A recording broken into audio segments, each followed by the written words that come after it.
You're listening to Headmaster's Corner, a weekly student-run show on all things SAS.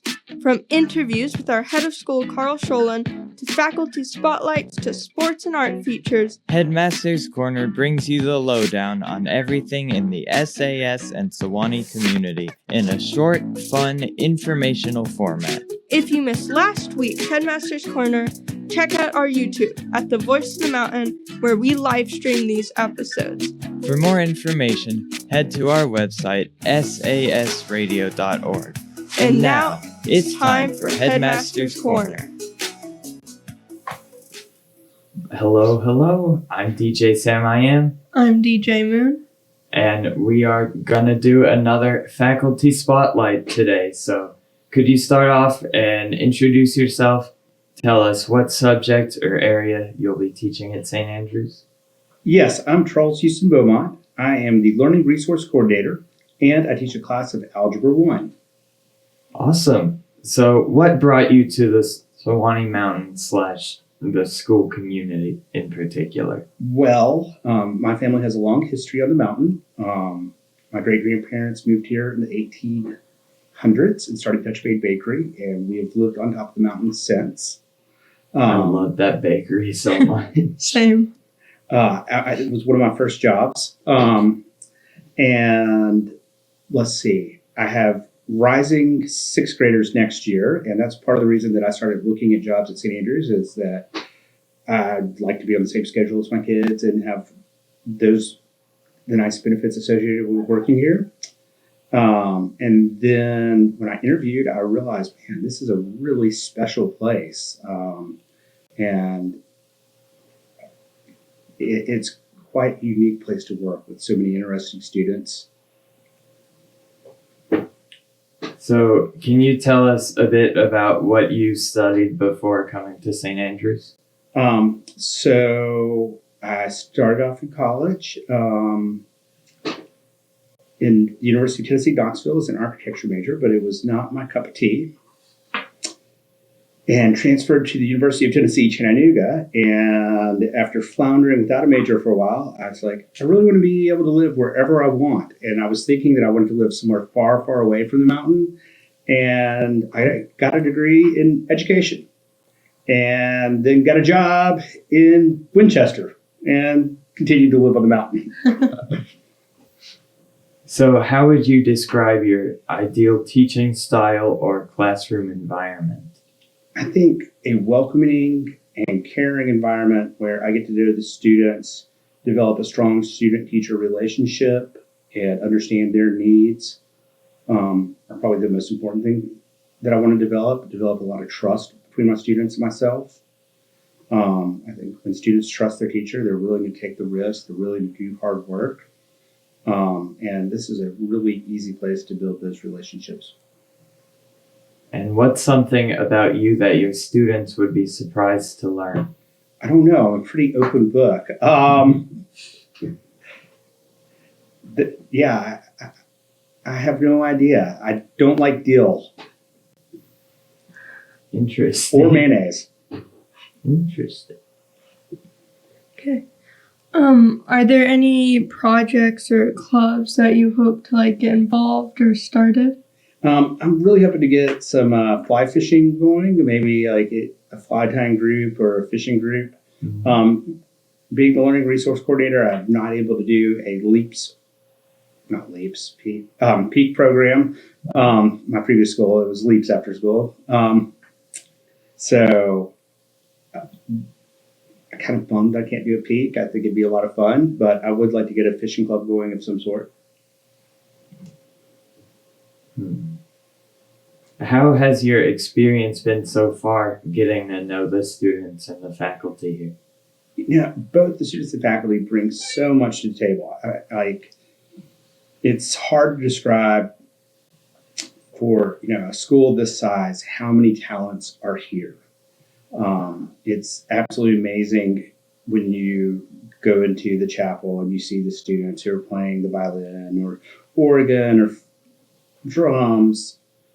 When students come in to take tests in my class and they're working on physics and calculus and a university class. It's really impressive to get to know them on that hugely successful level, but it's also everyone is friendly. Like you're walking in a crowd from building to building, and people are happy to see you, ask you how you're doing, tell you and wave or smile. So it's just an incredibly welcoming place. The faculty is immensely talented and very gracious and kind to newcomers. When you're not teaching, how do you like to spend your time on campus? When I'm not teaching, how do I like to spend my time on campus?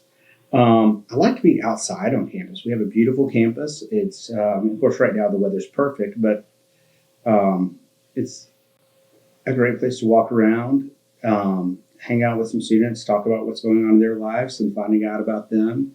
The juniors and seniors in their college search, the middle schoolers in their search for whatever middle schoolers search for, the mysteries of middle school. What's one thing that you're like most excited for this year? That's an interesting. Probably Winterim. I'm really excited about Winterim.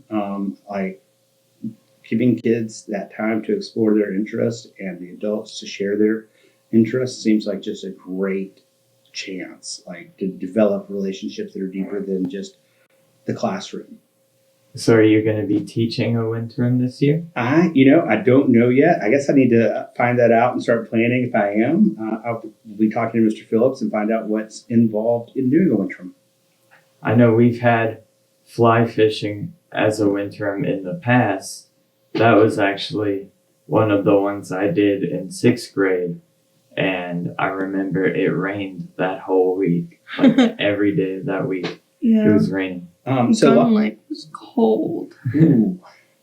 Last year, I worked with the volunteer who did the fly fishing group for Winterim, and they came over to the lake and cliff tops, and it was bitter that day. Yeah. I think we spent as much time by the fireplace as we did by the lake. It'd be nice if Winterim was like fallum or springum with some nicer weather, but you take what you get. One winterim, we did a Wes Anderson film study, and I remember me and DJ Wilcon, you know him as Griff, made this whole Wes Anderson style tour of St. Andrews, and we filmed it on cassettes and stuff. It was so much fun doing, but I'm in the process of remastering it in 4K Ultra HD. So I'm excited for that too. But will that be available on the YouTube channel? I might put it on my personal YouTube. So, because we kind of say some like silly stuff about the school that's like not necessarily true. But make wise choices. Yeah. So do you guys have a favorite Wes Anderson movie? I really liked Asteroid City. I honestly, I wasn't part of that one term. Could not tell you a single Wes Anderson. Have you seen The Fantastic Mr. Fox? Nope. Jeez. Oh well. All right, so if you were to suggest one movie for me to watch from Wes Anderson, what would you suggest? I don't know. I really like Asteroid City. I will have to check that out sometime. That's probably my favorite. It's his second most recent. The Phoenician Scheme came out this year, and I haven't had the chance to see it yet, but I've been meaning to check that one out as well. Did you have something to say about Winterim? Last year, I wasn't part of the Wes Anderson Winterim, but I was mob movies. Ooh. We did not. I don't actually know if we managed to finish a single movie. Mm-hmm. There was one day where there was this really bad accident, and our teacher Dr. Urkel wasn't actually able to make it until like the last minute. So they just had us like moving around from classroom to classroom for an hour. How fun. Yeah, it was great. That sounds like a great way to spend your time. Let's see. Where can listeners find you on campus if they want to stop by and say hello? I'm always I'm CHB of the LRC. So I'm in the LRC most of the time. I do spend a little bit of time in an algebra classroom. And, you know, if you want to grab me at lunch and have lunch with me, feel free to say, hey, Mr. Beaumont, let's grab lunch. If you ever need to talk about something with class, come by, see me in the LRC, and we can discuss it and hopefully come up with a good solution. Awesome. Well, thank you for joining us on Headmaster's Corner. Why, thank you for having me on Headmaster's Corner. It was quite interesting. I'm glad you enjoyed it. Cue the outro. Thanks for listening to Headmaster's Corner. Broadcasted live every Thursday. If you're just tuning in and missed the episode, check out our YouTube channel at The Voice of the Mountain. And if you want to find out more info about us, head to sasradio.org.